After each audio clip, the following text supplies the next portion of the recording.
Hello, good morning students. Please subscribe the channel, drop a like, share and comment. Today's transcription number 331 of Sir Kailash Chandra's volume number 16 on the speed of 100 words per minute. Start. Mr. Deputy Speaker, Sir, while intervening in this debate, I would like to thank the honorable members who have contributed to this debate. Each and everyone has given words of praise for our armed forces. They have supported us. Not only they supported us, but they have urged that government should provide more funds for the defense forces. As regards the parliamentary committee, which has been mentioned by some members, there was a recommendation, but it has not been accepted nor has it been rejected. We have started certain schemes and started implementation of these recommendations. Once these recommendations are implemented and once we have the feedback, then we would like to consider whether a parliamentary committee is at all necessary. But we can say at this stage that the government has neither rejected nor accepted the formulation of the parliamentary committee. A mention has been made that army should not be deployed time and again for civilian aids. It is always the policy of the government, so also of the defense ministry, that we never encourage it unless it is absolutely necessary. The army has played a very good role in helping the civilian administration when they are called for at the time of natural calamities and for combating terrorist activities in various parts of the country. They have maintained good relations with civilian population. Of late, unfortunately, there are some criticisms when army has been deployed in Manipur and Tripura. And I can tell that army has never involved itself in any other activities than those which they have been assigned for, that is, countering the insurgency. We have seen that insurgency in Nagaland has been stopped. We have seen that after the army was inducted in Tripura, peace has not only come, but the killings have been stopped. This is a good sign. Army has been assigned with the particular job and they are doing it. Not only that, when army goes to different remote areas, they take certain steps to develop better contact with the people. In Tripura, I myself have seen that the army has taken medical team along with their combat team and they have given medical aid to the people of that area.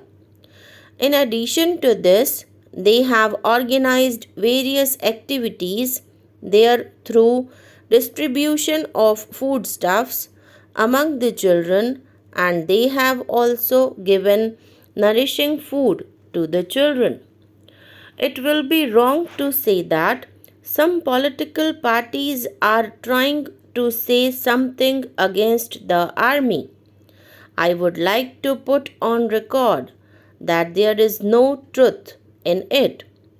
In Mizoram, in northeastern region, army has always proved that whatever assignment has been given to them, they have performed it with sincerity and we always believe that Army must have a good relation with the public, and we will continue to do so.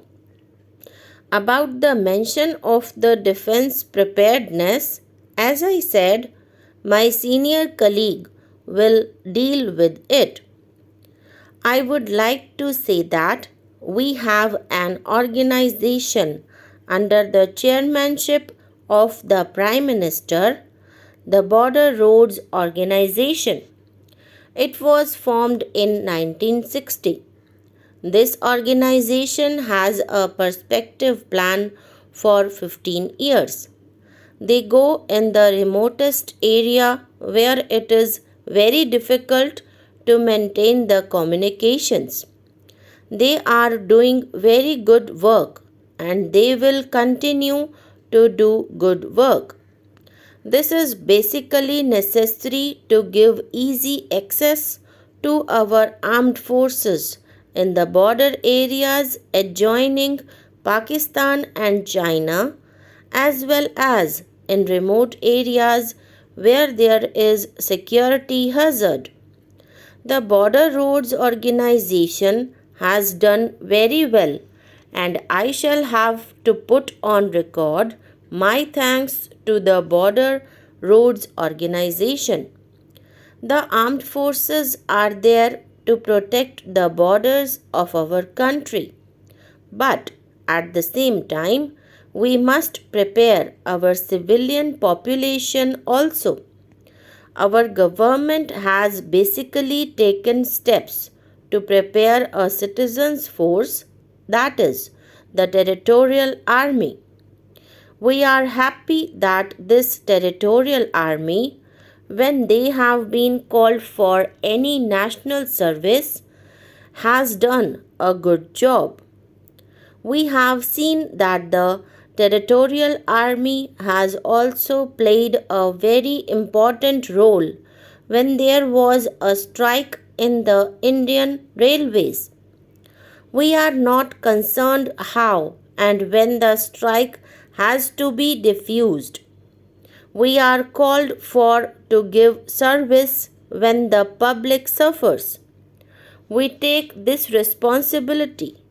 We have no reasons to interfere whether the strike is legitimate or not. We, as Defense Ministry, do not interfere in that. As regards NCC, this is yet another area where we have taken special care to build up our future generation. Now we have got naval training and air force training in the NCC, and our experience is that the youths of our country who have participated in the NCC are coming in the army and are also getting prepared for it. In difficult times, their services can also be utilized to the best advantage of the nation, whether in war or peace.